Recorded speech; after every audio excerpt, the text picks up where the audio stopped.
आज संडे का दिन है और आपसे मुलाकात कराएंगे। आज आपको कहानी सुनाएंगे उस मर्डर केस की जिसने पूरे मुरादाबाद को और पूरे डिपार्टमेंट को हिला कर रख दिया।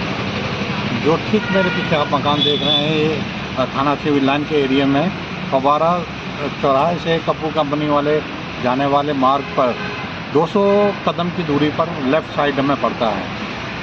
आज से 36 साल पहले 1992 में मई के महीने में लगभग 9:30 बजे इस मकान में 3 हत्याएं हुई।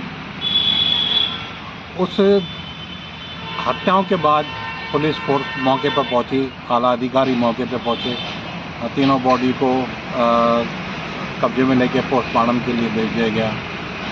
सुबह फिर आला अधिकारी मौके पर जांच के लिए आए तो 3 खाली खोखे, ब्लड के सैंपल, फिंगरप्रिंट्स एक्सपर्ट सभी लोग थे। अब क्योंकि बराबर में पड़ोस का थाना कोतवाली लगता है तो मदद के लिए कोतवाली पुलिस भी आई थी। इंस्पेक्टर कोतवाल के साथ भी फोर्स मौजूद थी। यहाँ पर बताया जाता है कि एक सेक्स रैकेट चलता था जिसका चंद लोगों को वही पता था, जिसमें सफ़ेद पोश और कुछ सरमाएदार और कुछ बदमाश शामिल थे। उन लोगों को वही सेक्स रैकेट का पता था और एक महिला इस रैकेट को चलाया करती थी। उस दिन कुछ लोग आए, 3 लोग आए और महिला से कहा कि व्यवस्था कीजिए। महिला ने कहा अपनी बीमारी को बताते हुए कि जो अभी आज कल से उसकी तबीयत ख़राब है, 1-2 दिन बाद आके उससे मिल लीजिए। इतनी देर में महिला ने उन्हें शराब सर्वे की और बर्फ़ और नमकीन वगैरह सभी व्यवस्था की। लोग शराब पी के अपना एंजॉय कर ही रहे थे। तभी एक बच्ची निकल के आई तो उन 3 आदमियों में से शामिल एक आदमी ने बच्ची को गोद में उठा लिया। महिला को ये बात बर्दाश्त नहीं हुई और उसने उस व्यक्ति के पास में रखी कुल्हाड़ी से वार करना चाहा कि बच्ची को छोड़ दे। आदमी ने अपनी पिस्टल निकाली और महिला को गोली मार दी। माँ को वो गोली मारता देख बराबर में बैठा 14 साल का बेटा उस आदमी पर लपक पड़ा और रिवॉल्वर उसका छीनने का प्रयास किया। तो छीना जब भी काफ़ी मारपीट हुई तो उस आदमी ने बच्चे के भी गोली मार दी।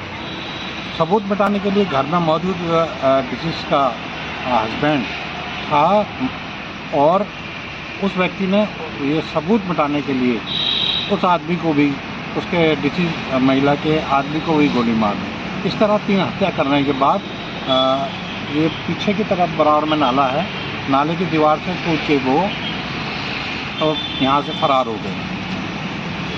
क्योंकि ये रोड है और देख रहे हैं कि नेशनल हाईवे है और बराबर में इसके नेशनल हाईवे के 20 कदम की दूरी पर लोको यार्ड था, जहाँ पर ट्रेनों में पहले स्टीम इंजन बनाए जाते थे और पीछे कोयले की एक बोगी इसमें लगाई जाती थी। तो रात भर इंजनों का आना जाना लगा रहता था, इसलिए वो 9 mm से चली पिस्टल की 3 गोलियों की आवाज़ लोगों को सुनाई नहीं दी। और सुबह जब फोर्स और आला अधिकारी मौके पर पहुँचे, बताया गया कि 9 mm के 3 खाली खोखे मिले हैं और सैंपल उठाए जा रहे हैं। तो तभी इंस्पेक्टर कोतवाली अब फोर्स के साथ मौके पर पहुँचे। उस समय एक बच्ची जो अपनी नानी की गोद में बैठ के रो रही थी, जो इस हत्याकांड में बची थी और अपनी जान बचाने के लिए जो छत्ती पर जाके एक दीवार के सहारे बक्से के पीछे छुप गई थी, उसने वहाँ आला अधिकारियों के सामने बताया कि जो ये जांच कर रहे हैं, पुलिस टीम के साथ जो जांच कर रहे हैं, उसमें शामिल एक दरोगा ने ही ये 3 मेरे माँ बाप का और मेरे भाई का कत्ल किया। एसपी सिटी ने फ़ौरन उस दरोगा का पिस्टल लिया, उसको खोला, उसकी नाल सूंघी, बारूद की स्मेल और निकली सब गंध, बाल की गंध उन्हें आई। तो दरोगा को वहीं अरेस्ट कर लिया गया और टीम के साथ उसके क्वार्टर पे कोतवाली उसे भेजा गया जहाँ वो रहता था। मौके से वो फटी कमीज और जो यहाँ मिट्टी के जूतों के निशान थे वो निशान जूतों से मिले। तो इस तरह वो दरोगा जिसने 3 हत्याएं करने के बाद वो खुद यहाँ मौके पर जांच करने के लिए पहुँचा और इस हत्याकांड का खुलासा किया गया। अब क्योंकि बच्ची थी, परिवार में कोई रहा नहीं था, कोर्ट को डिसीजन लेना पड़ा। अब वो दरोगा बरी हो गया। ये है वो नाला जहाँ से वो आरोपी दरोगा उस दिन अपने तीनों साथियों के साथ लोगों की निगाह से बचकर कूद कर भागा। आप देख सकते हैं कि पहले ये अब कंटेनर डिपो बना हुआ है, इस कंटेनर डिपो की जगह यहाँ पर स्टीम इंजन का यार्ड हुआ करता था, जहाँ इंजनों में कोयला लादने के बाद, इंजन बनाने के बाद, ठीक करने के बाद यहाँ से रवाना किया जाता था। और यहीं से चंद कदम की दूरी पर आप वो देख रहे हैं पानी की टंकी, और 600-700 कदम की दूरी पर कपूर कंपनी का चौराहा है।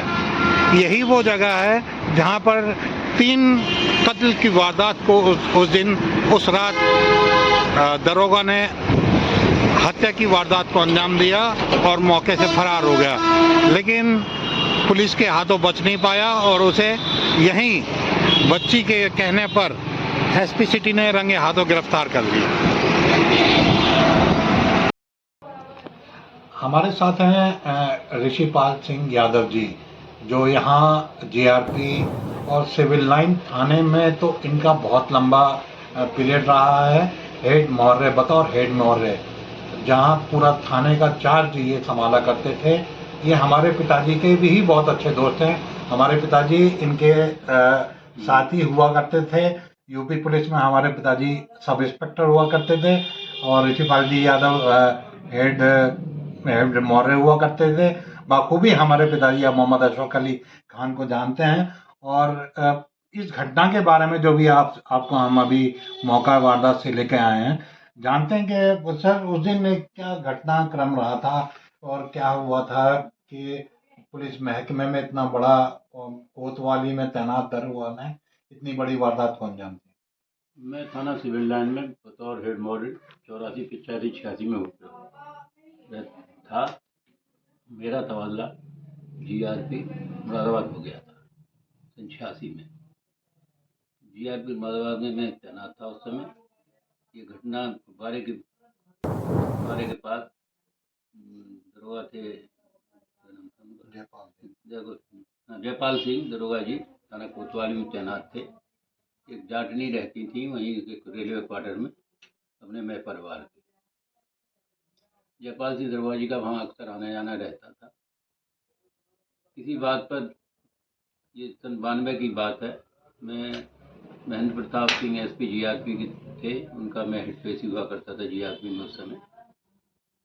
तो पता चला कि जयपाल सिंह के द्वारा 3 मर्डर कर दिए गए।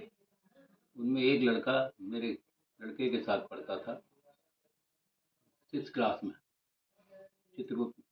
ये वही लड़का है जिसने महिला को शूट करते वक्त उस दरोगा का गिरेबान पकड़ा और अपनी माँ को बचाने की कोशिश की, और इस बचाने की कोशिश में दरोगा ने अपनी पिस्टल से उसे भी गोली मारा। वही सही गोली मारी। 3 मर्डर किए थे उन्होंने।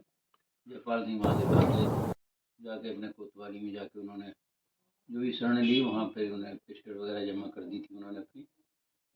उसके बाद अरेस्ट हुए थे फिर वो। तो ये था कि अब नाम ये है कि उन्होंने, उनकी जब तलाशी ली गई वहाँ क्वार्टर की, तो वहाँ सारी चीज़ें बरामद हुई। जूते, वो नाले से कूद के भागे थे, नाले में सने हुए जूते, और मौका वारदात पर जो 9mm की 3 खाली खोखे उनकी बंदूक से चले थे, उसकी पिस्टल की वो भी बरामद हुए। अब क्योंकि बच्ची, मैं आपको बता चुका हूँ, बच्ची थी, केस कहाँ तक चलता, इसलिए कोर्ट को अपना डिसीजन लेना पड़ा और ये मामला खत्म हो गया। अंकल, तो अब आगे इसमें अब क्या रहा उस परिवार का? परिवार के बारे में कोई जानकारी नहीं है, मुझे कोई जानकारी नहीं थी। अब क्योंकि वो बाहर के लोग थे, सिर्फ एक यही था कि वो मजबूरन या अपने बच्चों को पढ़ाने के लिए, जैसा कि अभी अंकल ने बताया कि उसके एक बेटी भी जो बच गई, वो भी पढ़ाई कर रही थी, और वो बच्चा जो मरा डिसीज, वो बेटा इनके बेटे के साथ आरएन में पढ़ता था, और वो शख्स जिसको गोली मारी, उसका हस्बैंड डिसीज का, उसको भी सबूत मिटाने के लिए उसको भी कत्ल कर दिया गया। तो ये था इस कहानी का पूरा एंड। अब अगली कहानी के लिए हम आप से अगले संडे तक विदा लेते हैं। इस साइको किलर की कहानी आप सुनिएगा, और आपसे गुजारिश है कि अब हम हजारों की तादाद में आप लोग हमसे जुड़ चुके हैं, हमारी कहानी देख रहे हैं, लेकिन हजारों की तादाद में देखता हूँ कि लोग देख रहे हैं, उसके बाद भी हमसे नाराजगी है कि लाइक नहीं कर रहे हैं आप लोग। तो आपसे गुजारिश है कि आप लाइक करें, और हम आपसे वादा करते हैं कि मुरादाबाद में जो पिछले 50 सालों में मर्डर हुए हैं, उनकी तह तक आपको पूरी जानकारी के साथ आपको कहानी बताएंगे। मैं खालिद खान पूरी टीम के साथ आपसे विदा लेता हूँ। शुभ रात्रि।